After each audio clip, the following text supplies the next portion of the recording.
ரெட்டலை இல்ல, அந்த ரெட்டலையில் நிற்கிறது யார்?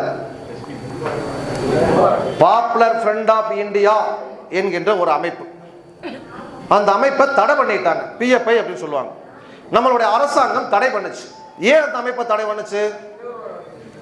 அவன் தீவிரவாத செயல்களில் ஈடுபட்டு பல கொலை குற்றங்களை செய்து இந்த நாட்டிற்கு எதிராக, தேசத்திற்கு எதிராக பல பயங்கரவாத செயல்களில் ஈடுபட்டார்கள் என்று சொல்லி அந்த பாப்புலர் ஃப்ரண்ட் ஆஃப் இந்தியா என்கின்ற பிஎஃப்பினுடைய அமைப்பை மத்திய அரசாங்கம் கடந்த வருடம் தடை செய்து அதனுடைய தலைவர்களை கைது செய்து அவருடைய வங்கி கணக்குகள் முதல் கொண்டு முடக்கப்பட்டு அமைப்பு.